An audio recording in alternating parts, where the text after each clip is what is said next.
Hey guys, welcome back to another episode of Script Apart.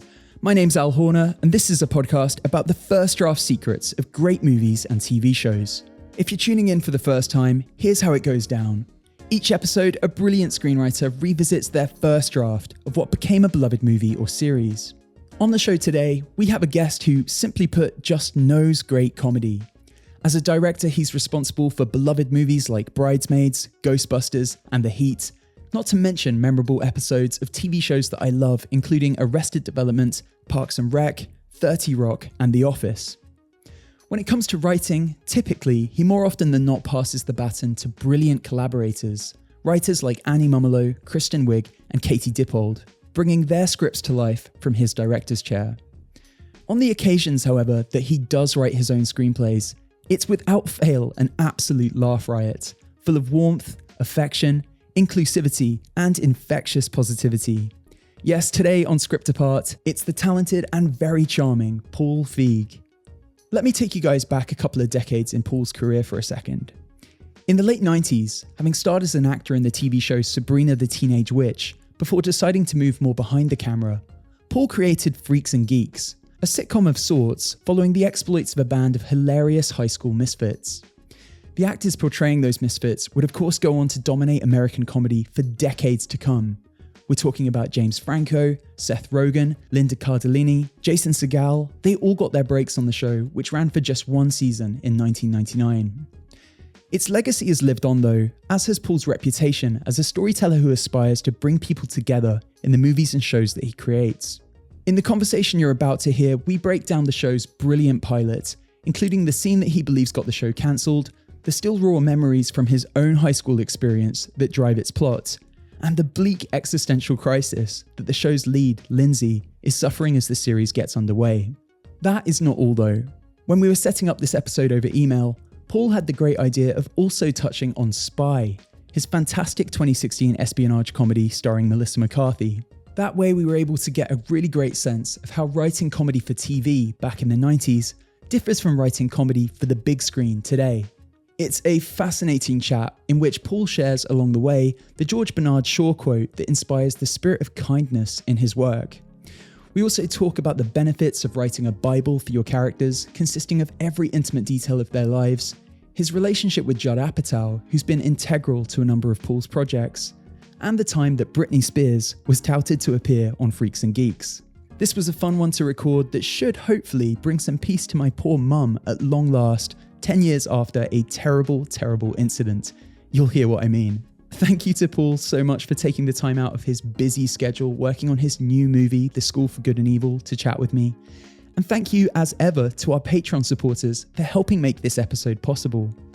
Head to patreon.com/scriptapart if you'd like to join that community and receive ad-free episodes, bonus content, all that good stuff. One tiny thing to flag before we jump in, I am currently in the US with some writing projects and have been traveling around, making recording a tiny bit tricky. If I sound different in this episode at all, that's the reason why. It is the last time we'll have an issue with this, as we're all sorted now in terms of microphones and a reliable spot for me to record. Thank you for bearing with us while we figured that out. Okay, I'm going to stop talking. Let's get underway, shall we? This is the wonderful Paul Feig discussing the first draft secrets of Freaks and Geeks, with a tiny bit of Spy thrown in for good measure. Thank you so much for tuning in. You're listening to Script Apart, hosted by me, Al Horner, produced by Camille Demek. So I'm reaching you in London today. Yeah, you've been there for a while, right? While making The School for Good and Evil. Yeah. I've actually made my last two movies here. Also, the movie Last Christmas that I did. Basically, I've been here for 4 years, except for 8 months during the pandemic. I was back in LA, but I'm a downright Londoner right now. So I love it. I love my mom's side of the family was British, and my wife and I bonded over 30 years ago over our love of London. We always want to live here. So now, when you got to work here, you got to live here. So it's pretty great. And being here for so long, has any London slang or vocab kind of snuck its way into your speech? I mean, I've been in LA for a while, and I'm finding little Californianisms are kind of creeping into my speech. Yeah, well, you pick up on them just because you get tired of people going like making fun of you for saying a thing a different way, So it's slowly, I don't know, it's slowly coming in. I said something was sorted the other day, and like, oh, that's my evening sorted, and somebody's like, oh, you've been there for a while. I was like, oh, I didn't even realize. Like, you're around it, you don't realize certain things. Yeah, but other things are just simply for clarity, So a lorry is a truck, but my wife is Lori, so my wife is not a truck, and she spells it different. So I'm slowly getting it down. Well, yeah, I'm so excited to dive into your relationship with storytelling and the screenwriter side of your craft today, Paul. We're going to talk about Freaks and Geeks. We're also going to touch on Spy. Both are stories of yours that I absolutely adore. Before we begin, though, I was wondering if I could share a story about a movie of yours, Paul, that has caused a lot of family tension. It's been a very contentious issue for the last decade or so. Oh, fantastic. Basically, like, my mum and dad were both secondary school teachers before they retired a few years ago. And on the last day of school, one day about a decade ago, my mum decided that she was going to show her students a movie. I think they're around 13 or 14. It was some sort of reward for getting through exams or whatever. And she asked me, what's a fun movie that I could show the kids? And I answered Bridesmaids, obviously. Oh, no. Oh, my God. Okay, I know. I take no responsibility in this. Well, yeah. I mean, basically, like, obviously that movie opens with John Hamm and Kristen Wiig having sex, and my mum puts the movie on in the classroom. She realizes kind of, oh God, what have I done? What am I showing these children? What has my son done to me?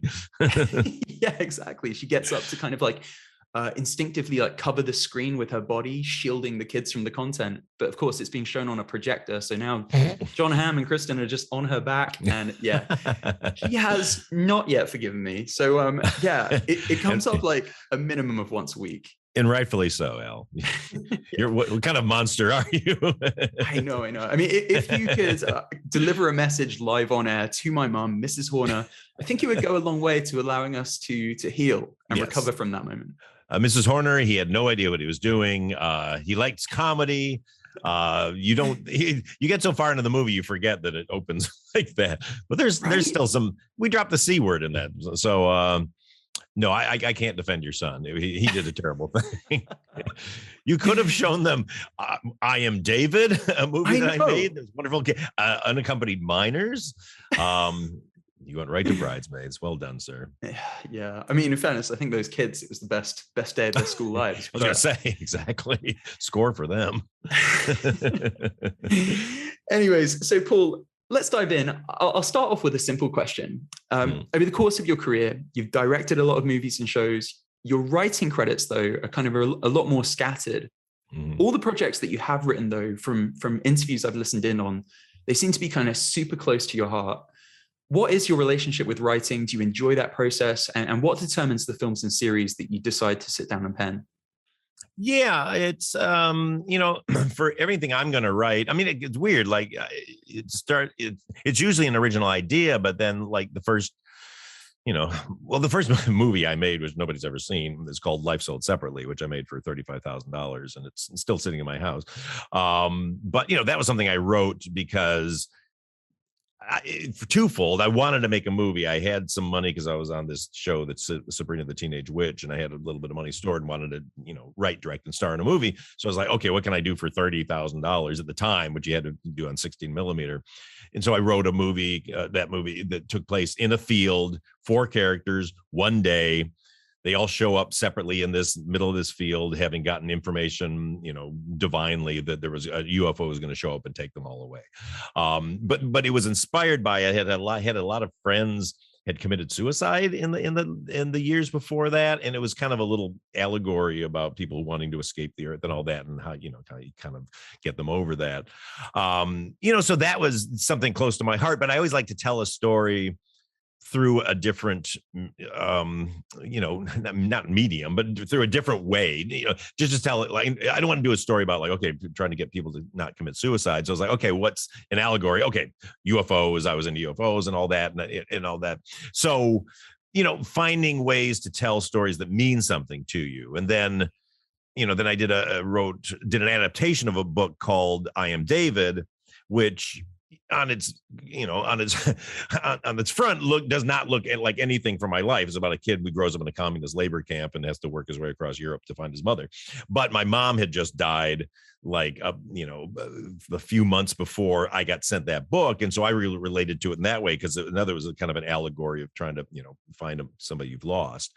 And then going forward from that, yeah, it's really, Spy. We'll get into it, down the line, but that's kind of a weirdly personal story about me going out on my own to try to make a movie. And I'd worked with Judd so much and it was nervous, like, can I do it on my own? And getting over, like, having worked with, a strong personality who's a friend who you really like, but you kind of go like, am I tied to that person? Am I not as good without that person? And so but then I put that through a spy story because I wanted to write my own kind of James Bond movie, but I knew that, the Broccolis weren't going to hire me to direct a Bond movie. So I was like, well, no, I like working with, great women. So I'll write my version of a female James Bond and make it fun, but make it real. And so, so it's really that. And then, but then like The School for Good and Evil that I'm just finishing now, I've got co-writing credit on that because I did, 2.5 years worth of rewrites on it. And that became very personal to me just because it was hitting the other theme I love of female friendship, but also about finding your place in the world and, just going into a new situation and just if I can see myself in a story and relate it to things I've gone through, then I get really into it. It's when I try to go, here's what I always say. You have to build a story, whatever you're going to do, from emotion and character. And the tendency for a lot of people, myself included, is to build it from events and, to go like, or situations. It's about this story. This happens. Aliens come down and do this, or, there's a terrorist, or whatever it is. And I find it's a terrible way to start, because then you don't have any investment other than it's stuff you've seen or stuff you're interested in, but you don't have any emotional connection to it. And then you start to drill in like, now I'll put this character in that kind of relates to it. I find figure out the emotion you're trying to tell, the issue you've gone through, the thing that's important to you, and the character you want to tell it through, and then go, what's the best forum for that to tell this story? What will illustrate this story the best allegorically, and just in a great way to tell a story that's not just telling you're not just preaching about something that is important to you. And so I guess that's kind of how I find things, so again, I don't want to, I know we're going to talk about Spy, but just to jump to that, it started kind of going like, I want to make a movie, like I want to make a spy movie, like a James Bond movie, but then immediately going like, okay, what's my connection to that? If it's about somebody who is really good at what they do, but they're not sure if they're good without the person that they normally do it with. And how does that person find their confidence? And so then it piggybacked off of that. The macro idea was there, but even before I got into the nuts and bolts of it, is like, okay, what is the character? Because then that will affect the events and how that person is reacting in those events and how that drives it forward. When you're working from scripts by other screenwriters, do you need that same kind of personal connection? Do you need to see something that you can relate to in those scripts, or what defines the movies that you make from other screenwriters? Yeah, it's kind of the exact same thing, really. It's because I read a ton of scripts. We get sent a ton of scripts, and it's, I always say it's like basically you're meeting your spouse. You're trying to find a spouse, because as we know, if you're working on a movie or something, that is 24 hours a day, 7 days a week for a year, 2 years. The one I just finished has been 2.5 years. So you really have to feel something in there that you connect to. So it's kind of exactly the same thing. And then everything I do a lot of rewrites on, and, some I take credit for and some I don't, depending on how much I've done and how good the script was when it came to me, because look, as directors, we're always, fixing stuff or making it work for us. That doesn't always qualify you as a screenwriter, versus ones you go like, it's great, but I got to do a lot of work because the bones are there, but we really got to tear it apart and all that. Then you go like, okay, maybe I should get a little more credit for this. Yeah, there's like an authorship and a writing process in directing too. Like you've been handed a script, but as director, you're also finding the material that works on set and again in the edit, right? Yeah, I'm literally writing all the way through post, because we're writing ADR and writing, sometimes we have to do reshoots or whatever, either writing that or can bring another writer on to write with. So yeah, it's funny. Years ago, when a DP I was working with, we were talking about some famous movie star who had gotten their chance to direct, and he had shot it for them, and I said, well, how'd it go? And said, well, it wasn't fair because she really got stuck with a bad script. And it's like, no, if you're a director, you don't get stuck with a bad script. You may take on a bad script, but then it's up to you to make that script good, either through bringing on another writer, working with the screenwriter, doing it yourself. But nobody in movies gets stuck with a bad script. TV directing, sure, you can get stuck with a bad script because you only have so much control. But that's the biggest thing is, as a director, you have to be a storyteller. You have to be a writer or think like a writer or know how to work with writers. So when you look back at your filmography, both the projects you've written yourself and the scripts that you've picked up and directed, like, what would you say is the common thread? Like, to me, there's a warmth in them. There's an inclusiveness that runs through them all, an underdog spirit in these films. Like, often your characters are a little bit down on their luck, and they discover who they are instead of who they think they should be in your storytelling. Yeah. So, what are the kind of common threads for you? How do you define your storytelling style, Paul? Well, you honestly summed it up quite well there. I have to say, it's really always about an underdog. I always relate to the underdog, and it is somebody who doesn't know their place in the world, who doesn't have their confidence, and is trying to figure out kind of, who they are, what they can do, if what they want is really what they want, and then come out the other side, feeling as realized as one can realistically be in the real world. But, one of the other things is everything I do has to be good natured, even though it can get dark. And, Simple Favor gets really dark. Yeah. But at the end of the day, I think it's kind of good natured in that the end message isn't you can't win, life is terrible, people suck. It's more like, okay, you come up against tough situations and tough people in those situations, and I always but you can win. But I also try to make sure that all my villains are understandable, or get some sort of redemption at the end. Again, going back to Spy, Rose Byrne does a lot of terrible things in it, but the fact that they have this little thing between them at the end of like, the fuck you, and they kind of smile at each other. You go, okay, there's a mutual respect that I think is good natured, because, I don't like movies where the villain has to get their head chopped off at the end. I'd rather find some way to not necessarily redeem them, but just go like, all right, they had a reason why they did this terrible thing. It always goes back. If you read any interview with me, I say this ad nauseum, but everything in my career, my writing career, has gone off of this one thing I read in a George Bernard Shaw. At the end of his plays, he would have all these little maxims and stuff, and one was "all men mean well." And I was like, that's the key to writing, because no matter if you're writing the villain, whoever you're writing, they have a good reason for why they're doing what they do. And to them, it means well, even if it's something horrendous. To them, they're not just going, I'm just going to create havoc. If they are saying, I'm just going to create havoc, they have a reason why they want to create havoc. And to them, it's like, because I'm going to try to fix the world through chaos, whatever it is, but I just don't like sort of the mustache twirling sort of, I'm just evil villain, because I don't buy that character. I think the darkest, most fucked up person in the world has an inner logic that tells them, I have to do this because this, and so I always want to kind of infuse that into every character I write, whether they're good or bad.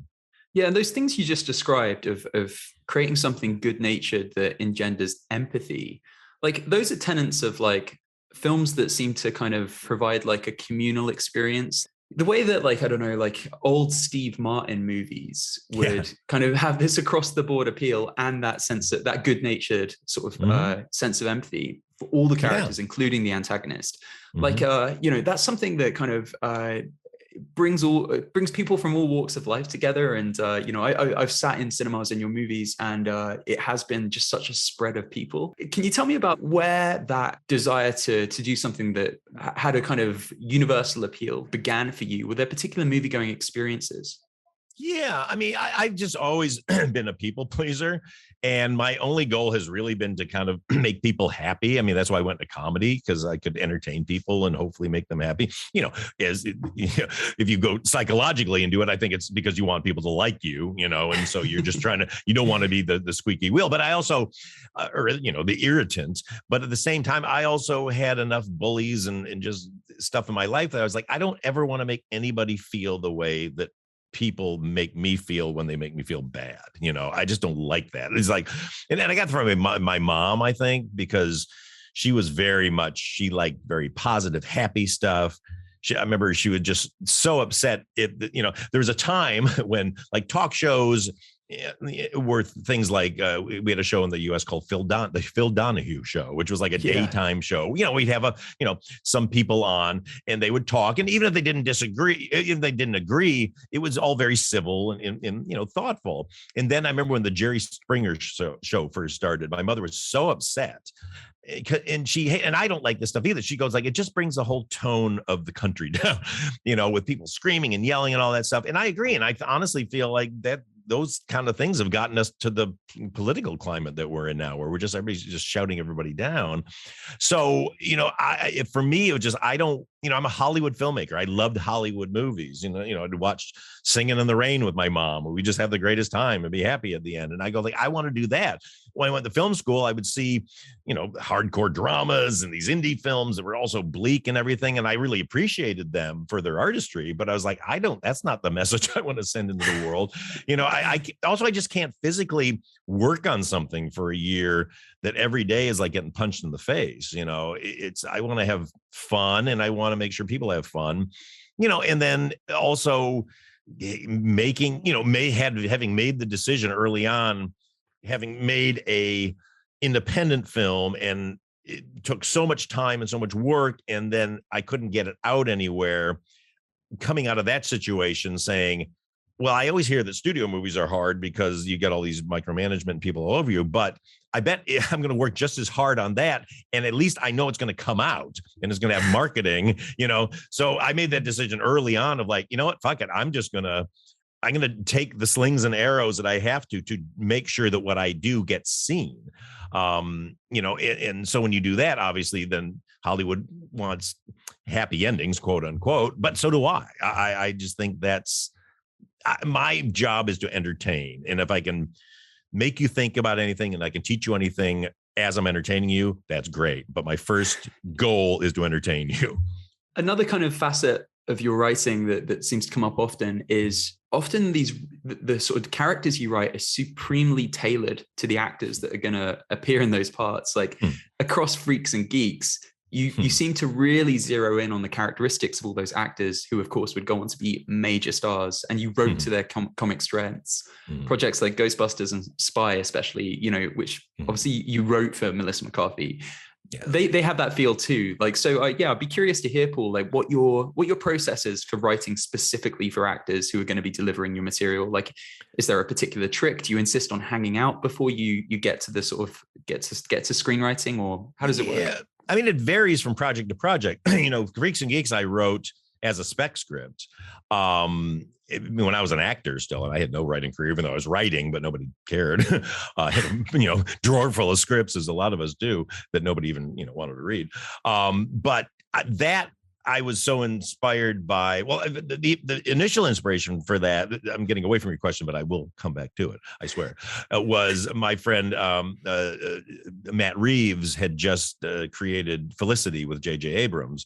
And so I'd been trying to get movies made and all this stuff. And then when I watched the pilot for that, I was like, ooh, 1 hour drama. That's kind of a way to do movies, but also not, it felt weirdly more accessible to me because movies just, it was so impossible to get into that. So I wrote Freaks and Geeks because I'd always had this idea of writing a high school show that was honest about the people that I knew in high school, because I never saw us represented on the screen. It was either nerds with tape on their glasses, which we didn't know anybody like that, or all the cool kids. And I didn't, we knew them, but we didn't have anything to do with them. And they weren't that cool, really. Not like the kids on TV who were all, model girls and having all these weird sexual problems and relationship problems. It's like, who the hell, has the confidence in high school to have that? So, so I wanted to make it about the burnouts that I knew and all my nerdy friends. And so wrote it, but I based a lot of the characters on people that I knew, or archetypes of people that I knew, or combinations of people that I knew. So they were very personal characters to me that were three-dimensional because they came from real people. And then we went into cast. It was a lot of like really trying to find people who fit that mold, but at the same time, throwing the door open wide to have everybody in that age group who was great come in, even if they weren't like the characters were written. And, I credit Alison Jones, the greatest casting director for comedy of all time, who, just brought in all these, kids who either had been in stuff, had never been in stuff, she'd just seen in a school play. I mean, everybody came in. And there was a bunch that were exactly like what I wrote. I mean, when James Franco walked in, he looks like the guy I wrote the part about, from in the past. And so it's just like, oh my God, it's him. Linda Cardellini, that was the only character I invented out of whole cloth, because I'm an only child. I was an only child, and I always wanted an older sister. And so I would always kind of in my head dream up what my ideal older sister would be, and it was somebody who looked exactly like Linda Cardellini. And then when I was on tour with my infamous Life Sold Separately movie on this college tour, I was in a town in Pennsylvania and saw this group of kind of burnout girls, and there was one girl kind of tagging along behind smoking a cigarette who looked very unnatural doing it. And I was like, oh, that girl's trying to be cool like those kids. And so I was like, oh, that should be the girl who's really smart, but she's kind of not happy with her life and is trying to switch groups. And that's how I invented the character of Lindsay, but had this image in my head of exactly what she would look like. So when Linda Cardellini walked in, she looked exactly like the person who was in my head. So that was weird, so she kind of slipped into it. But then Jason Segel came in, who was nothing like the person that I wrote the part for. He's a big, tall, handsome guy. The guy I wrote it for was this stumpy, weird dude in our neighborhood. And I was like, God, he's great, but he's not right. And Judd was the one who said, you know what? If he's great, don't let him go. Let's adjust the character for him. And that's where I learned a really valuable lesson. And I credit Judd for that, of like, if somebody's great, don't let him walk out of the room. It's easier for you to adjust the part for somebody who's going to make your thing great versus like, oh, well, let him go and let's find somebody who physically matches what I want. So that's kind of where I learned how to do that. And then once we had the kids, they weren't kids, but younger than me. Then you started getting inspired by them and go like, oh, I want to write to that because this is their strength. And that comes from just observing them. I made sure to like have lunch with each one of them separately, so I kind of get to know them, and then telling them about what, the characters that they were based on. And so it kind of organically grew. And then we just got inspired once we went to series by them, just the way they were interacting on the set, the way we got to know their personalities from the set. And we started changing upcoming scripts and upcoming storylines to fit what we were learning. So it was a long-winded way of saying that, we were constantly adjusting, and being influenced and taking the influence. And I think that's where a lot of showrunners, a lot of writers in general, but showrunners in TV tend to fall down because, or they did in the past. I think people are much more open and smart about this now, but it used to be like, when I was an actor, I wanted to change one word in a line, one word in a line of dialogue, like in a sitcom, and they're like, well, you have to take a meeting with the showrunner and he's in his office. He doesn't come down. It's like, really? I just want to change but to and so that's why I have in my office, I have two things in my office that I always have. One is a model of the Titanic to remind myself that no matter how great everything seems, it could still go down. And the other is a bust of Shakespeare to remind myself and everybody I work with that we're not Shakespeare. And so we can change stuff. We can make it better. We can rewrite, so let's not act like it's some holy writ that can't be touched. So you just gotta be open to it, and then just to finish out on your question, as I go along now, I like to write towards people. Here's the irony, though. Spy was not written for Melissa. It was actually written with somebody else in mind, because I didn't think Melissa was available. Yeah, but then she read it and was like, "Ooh, I would like to play this." And honestly, I didn't have to change it that much, because the character was really kind of tapped into who Melissa really is in real life. And that's why I kind of liked that she was going to do it, because she'd been playing these very brash characters, in Bridesmaids and The Heat. But I knew her as this really sweet person who sometimes had to summon up that tiger inside of her. And so that's why I kind of just fit for her to be this meek, office worker who's super smart, who then has to go out and pretend, to be mean and tough. You mentioned Life Sold Separately there. Like, you've previously described how when you wrote Freaks and Geeks, in your words, everything had hit the rocks. I was at my lowest point. Was that really the case, Paul? Like, can you unpack that for me? How bad things were?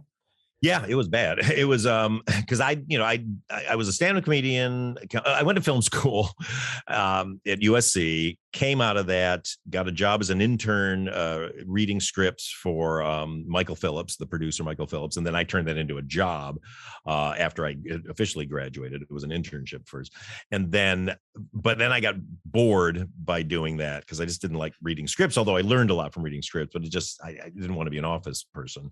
And so went into stand-up comedy, which I had started doing when I was 15 back in Detroit, but then kept going. So I had this career for 5 years as a stand-up. Then I parlayed that into being an actor for 15 years, but was always wanting to make movies. And that's what I went to film school for. I had this illusion that I was going to write, direct, and star in my own movies. That's why Life Sold Separately, I'm actually the star of it too, which is one of the reasons why it's not out there. But so did that and had this pretty successful career as a character actor. But then it was just like, I got to do this. I got to do this. So I took the money when I was on Sabrina, the Teenage Witch, that I'd made, saved up the whole year, put it into Life Sold Separately. So basically, bankrupted my savings. And then they didn't bring me back to the show for the second season. They basically wrote me out of the show. So suddenly I had no money, immediately had no money, because I'd spent it all in this movie, and I couldn't get the movie into any film festivals. I mean, for a year trying to get it into film festivals, nobody would take it. It was too small. It was just, whatever, not good enough. And so I had no money, and my wife was working, but her job wasn't making enough. And it was like, I gotta get a job. Like I gotta kind of maybe give up this dream and get like a real job. But then right at the end of that, I got this call from this thing, Flix Tour, which wanted to send me out on this traveling tour around to colleges where I would show the movie, which was great because you got to watch your movie in real time with people and get feedback. It was like having, a bunch of test screenings basically.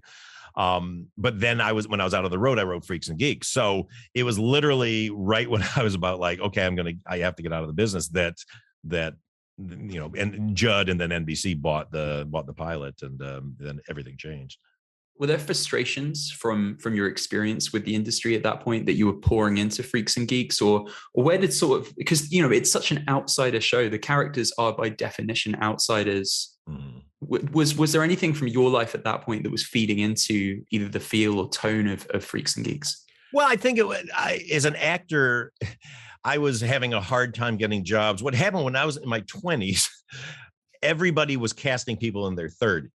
And so the minute I slipped into my 30s, everybody started casting people in their 20s. And so it's this weird thing where the industry, you can just literally get bypassed by the industry. And so it was that frustration of like, oh my God, I can do all this stuff. I was very confident with what I could do. And it's like, I'm not being allowed to do what I do. And they're just hiring handsome people for this and good looking people. That was when they're really hiring just all really beautiful people for stuff, because TV was in that place.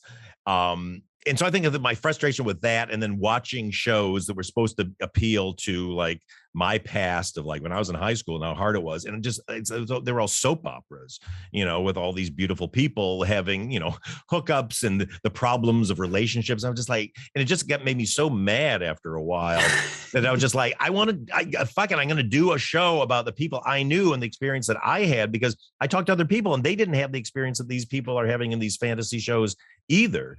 And so it really came from that. But I also didn't know enough about the creative side of the business. I knew enough about the acting side, but I had no idea what went on in the offices or in the meetings, after we leave the set or after an audition. So I just kind of came storming in, wrote this thing on spec. Judd read it. He loved it. Then he sent it off to and then DreamWorks bought it, and then they sent it to NBC, and they loved it. They wanted to do it. So suddenly my entrance to the industry was really easy. And I wasn't so dumb that I didn't realize it was like kind of a, special thing that happened. But at the same time, I still came in with that thing that a lot of young writers that I work with and see have, which is that brash, like, I'm going to do this and I know this and don't tell me, blah, blah, blah. And I kind of respect that, because if I knew what I know now, I probably wouldn't have written Freaks and Geeks, or tried to sell it, just because I would have gone, oh, it's too small or too that. I mean, maybe today, because the landscape has changed, but back then, a show like that, had no place on TV. You had to do a sitcom or you had to do an hour-long procedural. The only thing with any kind of a similar tone to that was Ally McBeal, which was kind of comedy, but it was an hour. But no, so I really think that kind of just, I don't know the industry, I'm going to come blasting in. And unfortunately, Judd was an old friend who could at least pull me aside sometimes and go like, look, you got to be cool here. You can't say no to this, let's rewrite this, but then he also didn't crush my spirit of like, we can do this. Cause I really went, this show is going to be the biggest show of all time, because who wouldn't want to relive the most uncomfortable, painful moments of their childhood and laugh at them? And turned out nobody wanted to, at least back then. And we were the lowest rated show on NBC and then got canceled. But we never compromised anything. So that was, I'm most proud of. Yeah, it's interesting that the sort of high school cliches that you wanted to rebel against, that sort of show that did dominate the airwaves in terms of like depictions of the school experience. The first scene, even in the early draft that I've read, the pilot starts with dropping in on these characters like the cheerleader and the jock, and showing us the story that we've been fed a million times. And then the camera sort of pans beneath the bleachers and we kind of get to meet these other characters. One thing that did change on that journey, though, is in the early draft I've read, Paul, you sort of begin the first of the freaks and geeks that we meet is Lindsay. She talks about the existential kind of crisis that she's in. That's still in the episode, the pilot episode that aired, but is a bit more pronounced in the draft. So she had this experience where her gran died. She was with her as she was dying, and she asked her, can you see a light? Can you see God? And this poor woman just said, no, it's just darkness. It's just emptiness. Mm-hmm. That's such a dark and existential thing to have at the heart of a TV comedy. Can you tell me about sort of where that came from and sort of the bravery and boldness of basing a show around it? Yeah, I mean, that was the mental place I was in at the time, because I was in my mid-30s. I had been brought up very religiously by my parents. I had questioned it, because I wasn't really into science, but at the same time I was hanging on to it, the belief in God and all this stuff that could get me through the hardest times, like, okay, well, there's a plan, blah, blah, whatever, however you want to be religious about that. But it was right around in my early 30s, I just went, I'm cutting bait, because there was enough stuff in the world that made me go like, I can't make these two things mesh. I can't make science and all this stuff mesh with this religious point of view. So I basically, became an atheist. And it was this weird, like 2 years of like free floating, like, oh my God, if you think something's in control and you suddenly pull the rug out from that and say, like, I think nothing's really in control except myself. And, you only have so much control as a person, that I was having all this angst about it.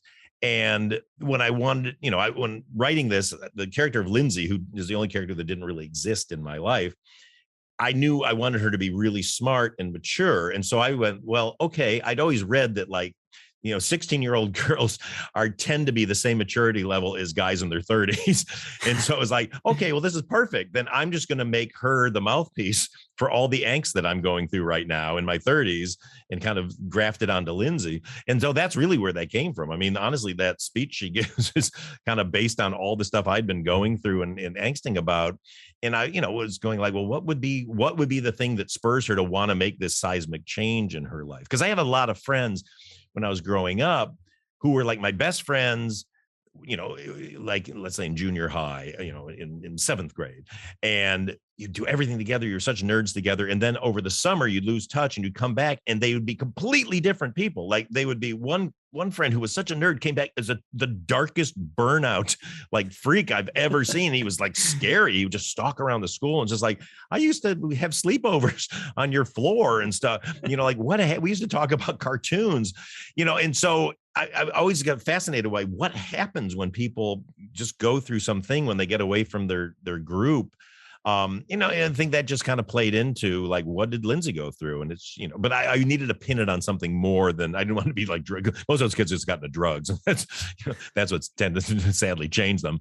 So it's like, she's smart. She needs to have some kind of weird existential crisis. And so that's really what it was. And what else? Because I know you wrote like one of your early steps was to write a Bible. I mean, Judd has described you having hundreds of pages of character descriptions, right down to all of their favorite songs and stuff. Yeah. Like, what were some of the early ideas that you kind of kicked around that evolved? So they didn't make the final show, but for a moment they were kind of being entertained as possible avenues for these characters. I mean, I had, like you said, I had this Bible that I really saw the whole thing going forward, but it changed so quickly because of the cast that we had. And as the characters came to life, you started going like, oh, I want to subvert that thing. Like, oh, you think Ken is from some, weird, poor family. Let's actually make him from a really rich family, and surprise everybody with that. And, those kind of things. And then there'd be, certain relationships on the set. They go like, oh, let's carry that over, for a little time. James Franco and Linda Cardellini weren't getting along. So it's like, oh, let's build that into, the episode where, he causes the car accident and stuff. So I mean, the only thing I can really remember that I really changed was actually in the original pilot, which was that there was a character of the auto shop teacher who was, I wanted the freaks to have like a leader, and so it was gonna be him because that's how it was in our school. But then the whole thing was, when Lindsay asks Eli to go to the dance, it turns out you find out like the third act that the shop teacher's like, really, you shouldn't do this. Are you doing this because you like this kid, or you're doing it to prove a point? And it turns out he reveals that it's his son, which, I thought was a really cool twist. But as Judd and I were going through it, we realized it's kind of soapy. It felt a little soapy like those other shows. And so that's when we decided, okay, let's get rid of that. But yeah, it was funny. The Bible, which half of the Bible is out online. It passes around all the place. But my favorite part is the second half, which I don't think is out very much. I think it's out there somewhere, but that's where all literally every song that who like what freaks like song, I mean, down to clothes, everything. Because I just want to get all the details out because I'd seen so many shows about the 70s, high school and the 70s go off the rails, because they were just cherry picking like the most cartoonish things, like that 70s show I felt was very cartoony. It was funny. It was fun, but it was very cartoony as far as what the culture I grew up with. So I brought in all my yearbooks and all this stuff for the wardrobe department. Go like, look, we weren't wearing leisure suits. We weren't wearing platform shoes. This is how we dress, I just wanted to be really authentic. But yeah, but it was a constantly moving target that we just wanted to hit because we always wanted to be honest. And you mentioned Eli there for a second. Like my route into the show was kind of backwards. I can't remember it airing, when I was younger. I can't remember it airing in the UK. So I came into the show having experienced a lot of the comedy of the stars that the show birthed. So Seth and so on. So I came in not necessarily expecting the drama element of it. I remember the first time I sat down and watched it, I was like, wow, this is tonally quite different from what I was expecting, and all the richer for it. And Eli was very much at the heart of that. There is like in that first episode, like it is heartbreaking, kind of the bullying that we see him experience. Can you tell me about writing that character and the development that he went through? Yeah, I mean, that was honestly, I knew what I wanted the Sam story to be right off the bat. I know I wanted him to want to take the, because it happened to me. I asked the head cheerleader who I was secretly in love with to the homecoming dance the day of the dance because I was out of my mind. So I was like, oh, okay, that's my story, and him with the dodgeball and all that stuff. That's really fun. But I was like, what is Lindsay's story? What is Lindsay's story? And I remember I was on an exercise bike out on this tour and just remember, there was always a couple of, handicapped kids in our school who were like ostracized because, that age, the people around them couldn't handle stuff like that, especially back then. And so I was just like, oh, what if she, in an colossal act of fuck you to the school, asked that kid to the dance, and so that's really where it came from. But then, I mean, he didn't change too much from my first draft. What we did change, though, is obviously losing the thing about him being the auto shop teacher's son. But then that whole scene on the bleachers where the kids are they're having fun with him, but they're making fun of him at the same time, but in a way that he doesn't quite get.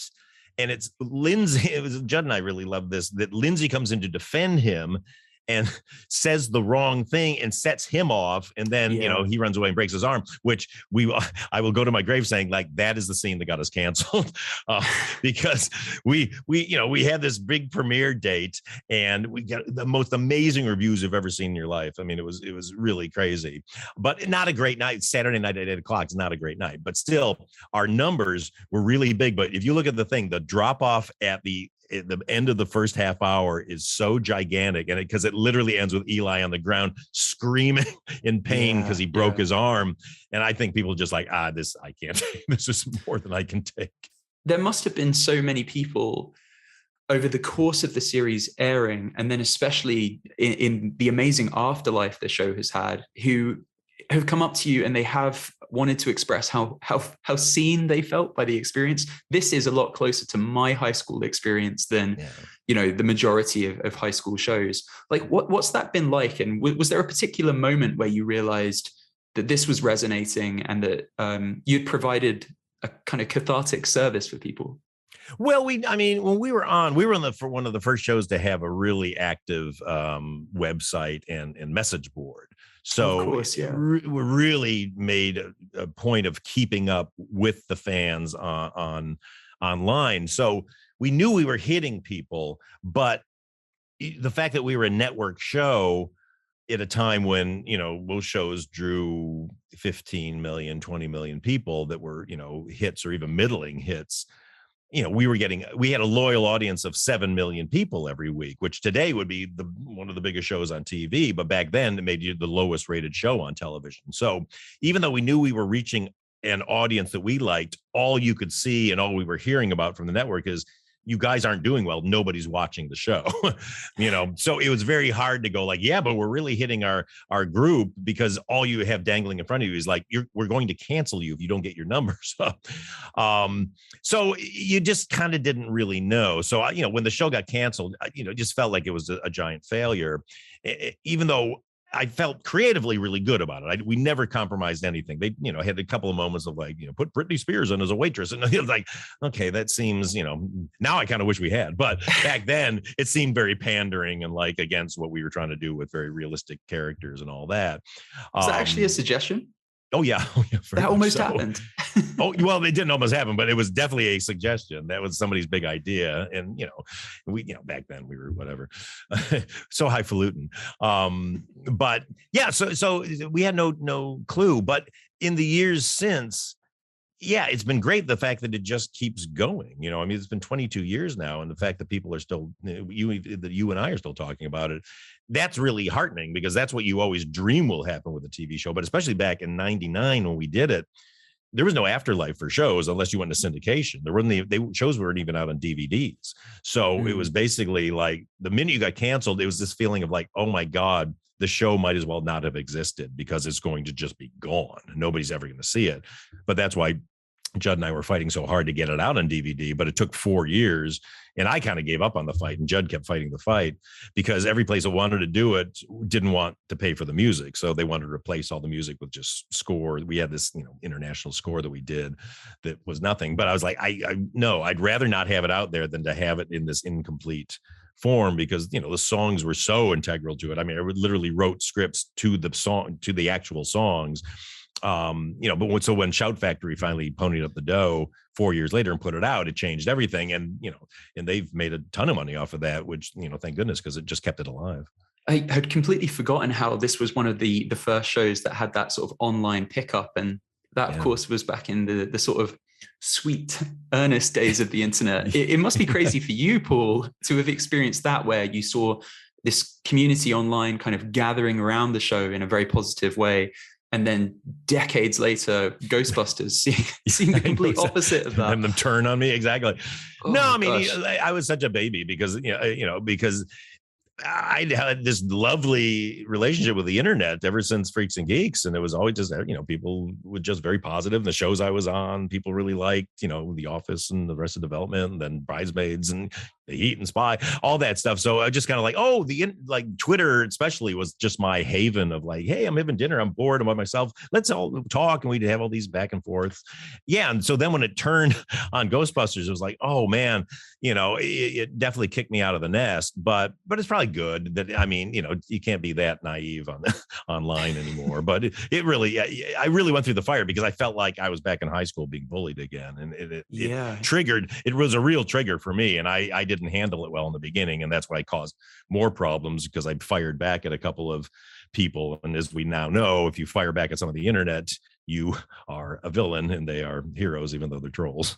Yeah, I don't want to dwell too long on it because A, I don't like giving oxygen to these people, and B, I really want to talk about Spy. But I hope that you have realized over the years that like the reaction to that film was not necessarily about the film itself, and was part of a wider sort of misogynistic movement that's kind of led to what we've seen in the last couple of weeks here in the US. No, it's ingrained, but sadly, it's people just come up to me, people still write shitty stuff online, but anybody who comes up to me, I get approached all the time by people like, it's my kid's favorite movie. My son, it's this, so that, like, okay, it's fine. That's what I love about movies and recorded medium in general, is that they exist and they always find their audience no matter, what they are. So that's what's lovely about doing stuff like this.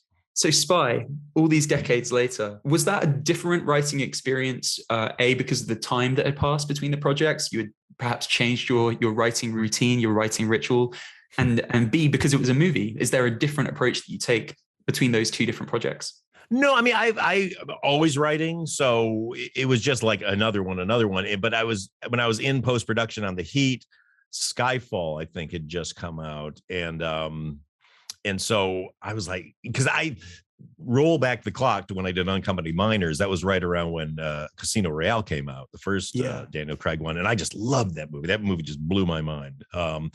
And so I was like, oh, if I can make a movie like that. So then when we roll forward to Skyfall comes out, I'm trying to figure out what I'm going to do after The Heat.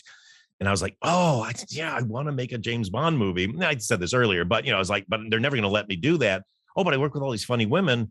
Let me just write my own and I can kind of do it my own way. And that was really just the impetus for it. And I went into Fox and said, I want to write a female James Bond that's funny. And they were like, go ahead, because I had a deal there, fortunately. And it was a new deal. So they were kind of more open to stuff. And, but that was the moment when I went like, okay, this has to be about something. I can't just I'm not writing a spoof. I want to write a real spy movie, but it's got to be funny, but it's got to be about something I care about. That's when I said like, okay, this situation I just went through on The Heat, where I was having so much angst about not working with Judd. How can I put that into the character? But the interesting thing about Spy was that I go back and forth when I write. I've written a couple of things based on books now, adaptations, and that's fun because then at least, the framework is there that you can either improve on or change or whatever.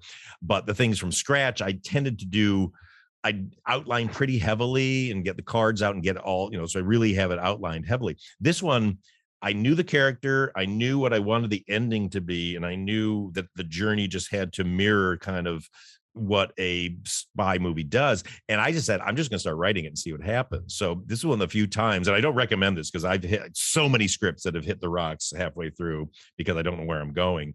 But I was just like, let's try it. And it just caught my head, and I was just able to keep it going and just had a lot of ideas based on things that I'd seen in so many other James Bond movies and other spy movies in general, that I was like, oh, let's, you always think this is going to happen. Let's flip it and have it go this way. And, so, things like, her first kill, and it's so upsetting. I'm like, what would I do if I actually killed somebody? Oh my God, I would throw up immediately. Everywhere. Yeah, exactly. So it was those kind of things that propelled me forward. And also just the whole, the inner life of the character going like, I have to prove myself.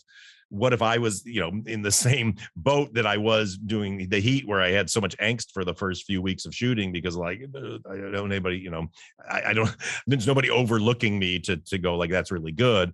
Yeah. So that combined with the events of a spy movie just made it go forward. And I wrote that script like in about 4 weeks, the first draft. It kind of poured out of me, which is kind of how Freaks and Geeks happened too. Freaks and Geeks I wrote as a spec, and I wrote that in like 2 weeks. It just poured out of me. So that's, I always know, and that's the hard thing with writing for me now, is if an idea doesn't catch on right away and it doesn't become really fluid like that, I'll either try to keep it alive, and sometimes I have.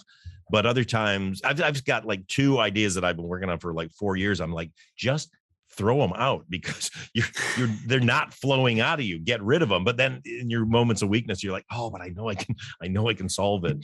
So it becomes a bit of that. But no, A Spy was a real fun script to write. And I really enjoyed doing that, and it seemed to work out pretty well.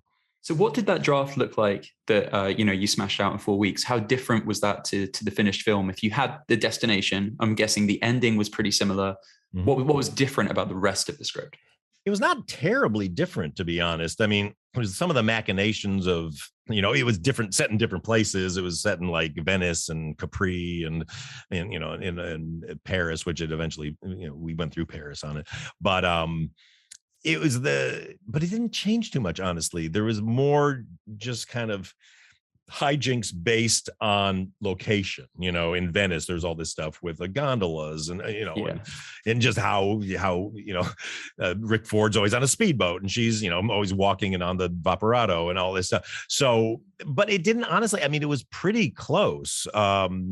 Things got added as we went along, and Katie Dippold, who had written The Heat, she helped me out with some ideas and stuff, and came up with some really funny ideas, like the the whole getting the secret weapons, because she was like, you got to have a Q scene in here. Like, oh, okay, cool.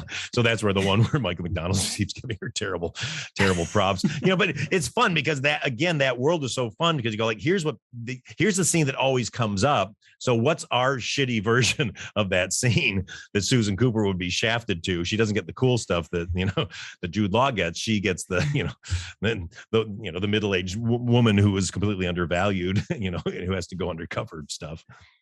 Can you tell me about the elasticity that you leave in the script for improv? Because, I think like obviously improv in comedy is somewhat overstated. Like these are carefully crafted lines and everything's, I think there's a cultural sense that everything's improv when of course it's not. But you clearly do leave room in these scripts for things to change on set and actors just to kind of be able to work through spontaneous things that come into their heads. What's your process for that? Well, I mean, you always make it the greatest script you can possibly make, but then when you get there, you want to be free with it. That's all the Ghostbusters haters always like, it's all just improv. It's like, okay, it's not just improv. That just assumes that we showed up and just whatever you want to do. No, it's got to be very, very scripted, because either if on the day nobody's creative, you got to have the thing, and also B, it's got to, it's a blueprint. It has to, the emotions have to track and all that stuff has to track. But I'm less concerned about punchlines, about I wrote this joke and you got to hit this joke. Is like, sure, let's get the joke I wrote, but then I've got more ideas. You've got ideas, the actors, let's have them do it. And I'll usually have somebody on set with me who's also really funny, who just will write jokes and hand them in. And so I just want to get as many as I can. So when I get into the test screening process, I've got 10 jokes to back up the one I thought was going to work. And then we, put up the test screening and it doesn't work. You're like, all right, throw that joke out. Try this one, try this one, try this one. So it's really the most, I don't say improv, it's more kind of ad-libbing that happens or changes that happen are for specific jokes and lines. We very rarely, I can't even tell you when I've ever going like, let's just freeform the scene. Like it just wouldn't work, I mean, Bridesmaids was, it was kind of the scene with Melissa and Kristen on the couch when Melissa kind of reads her the riot act. That was a lot of, we knew we wanted her to read her the riot act, but then the way that Melissa did it on the day, she was, there was a lot of stuff she stuck to that was written, but then she was throwing stuff in, about, having all this money and, being a spy. And, that was all this weird stuff that some of it came out of improv sessions when we were doing the rewrites, and just developing the script. And then it was other stuff that she did on the set. But that stuff I like because then it's alive in the moment. It's tracking. I'm not going to use anything that doesn't make sense to the story and subverts the characters. I always say you have to be secure enough. You have to be confident enough to not be confident. To not go like, this joke kills. Don't you dare change it. Don't, it's like, no, sure, let's try mine, but I don't know. Your joke may be better than mine because I mean, to tell you, 80% of the time you get the editing room, the joke I thought somebody did that was terrible ends up in the movie because you're like, oh, I just thought it was terrible at the time because it wasn't the thing I had in my head, but it's actually more organic to what they were doing. So you just have to be open. I mean, I absolutely love the film. I love Statham especially. And I think I also love the, there's a tightrope walk that it performs. Like it's not a spoof, as you mentioned earlier. Like there's this sort of unwritten kind of contract with the audience. We recognize what the sort of genre demands of a spy film are, but it stands up on its own. It's a spy film that's funny rather than a spy parody, I think. Yeah. Well, I always bristle. People sometimes refer to it as a spy spoof. It's like, I don't do spoofs. I don't like spoofs. I like genres. And that's, if you notice all the movies, I'm just doing different genres because I like to go into a genre that has a set of rules and tropes and go like, oh, now how do we twist those? Because that's a good source of comedy to subvert. But I always make sure to be religious first and foremost to the genre, because I never want to do the thing. Like I love, sci-fi, and I always hate when like, oh, it's gonna be a funny sci-fi, and it's like, oh no, it's just making fun of sci-fi. Like that's not fun for me. I created a show called Other Space that was on Yahoo's short-lived Yahoo screen, but that to me was like, I want to do funny sci-fi. I don't want to make sci-fi that is making fun of sci-fi. And so that's the goal, is just be true. Don't look down on anything you're doing. It has to do with the characters. If actors that are playing characters that they have contempt for or are making fun of, I have no interest in. There's certain performances from comedy actors I go like, okay, you don't like that character, you're just making fun of that character so that you and I can laugh at it. And I don't like that. I like when somebody inhabits a character and it becomes a very real character for them, even though it's a wacky or a nutty or completely over the top extreme character. If I believe them, it's like the people I know in my life who are nuts, but you go like, they're really nuts, but that's what's so fun about them. They're not people like, I'm going to act like I'm crazy now, and I'm going to be outrageous just to shock everybody. I have no interest in that versus the person who is actually shocking because they don't realize they're being shocking. Then that's fun. I don't necessarily want to hang out with them in real life, but I want to see them in a movie. And when you get to the end of a project like Spy or indeed Freaks and Geeks, these projects that do come from a personal place and from a personal anxiety, do you feel like you've worked through something? Like, getting Spy out there and it being the success that it was, having come from a place of like uncertainty that, you could step out on your own without Judd. What's this sort of sense of catharsis at the end of these projects? And is that why you do it, Paul? Well, I mean, it's great. The funny thing is you're never allowed, you never allow yourself, I should say, to enjoy it. Because immediately you're like, oh, like if something works, it's great. But then you're like, oh, how am I going to top that? So that's a stomach ache. Or if it doesn't do well, then of course, obviously you beat yourself up because like, oh God, what did I do wrong?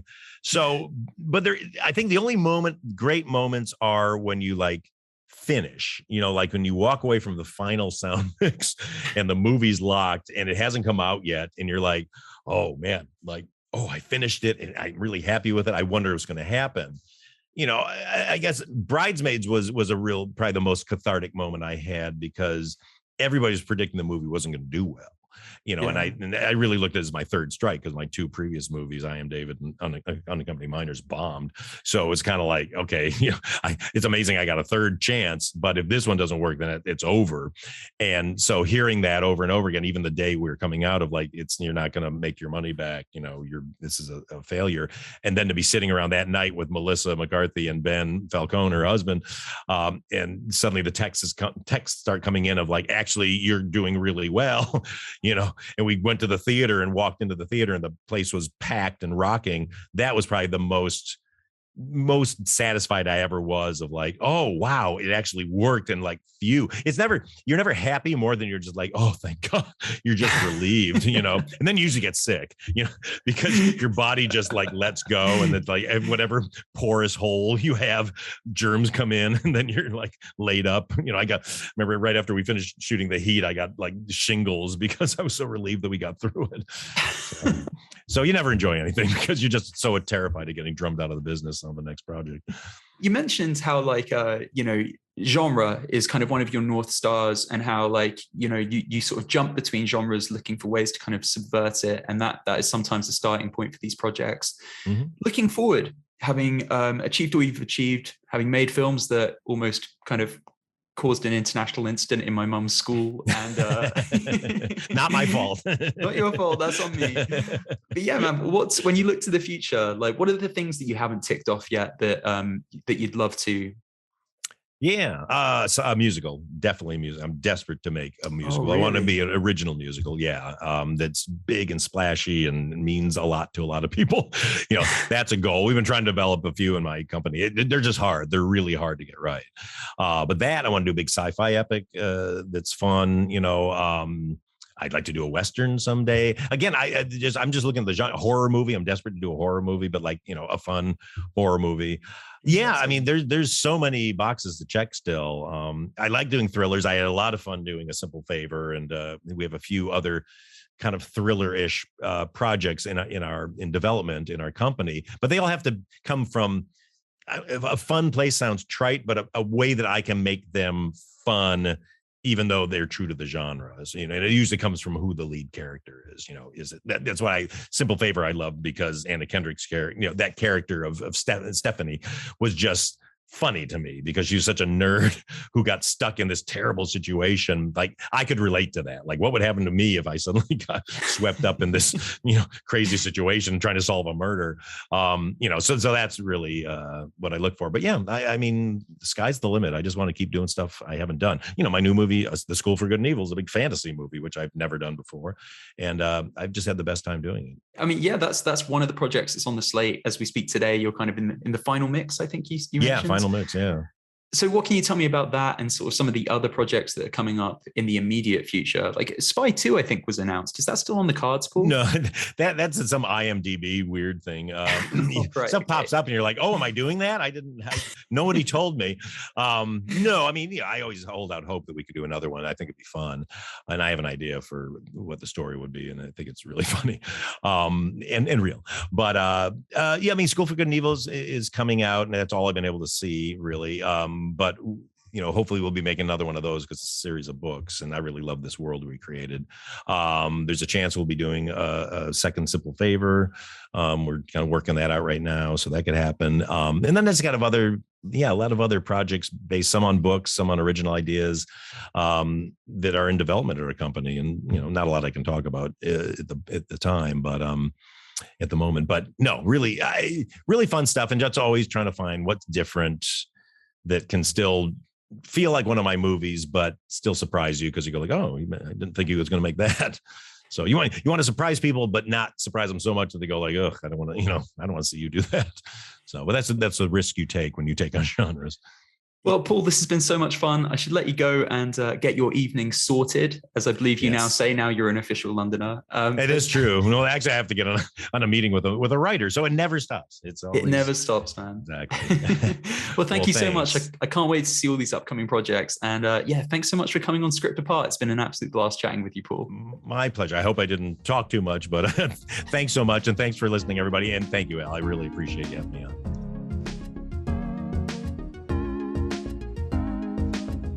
You've been listening to Script Apart, hosted by me, Al Horner, produced by Camille Demek. Thanks for tuning in. We'll see you next time.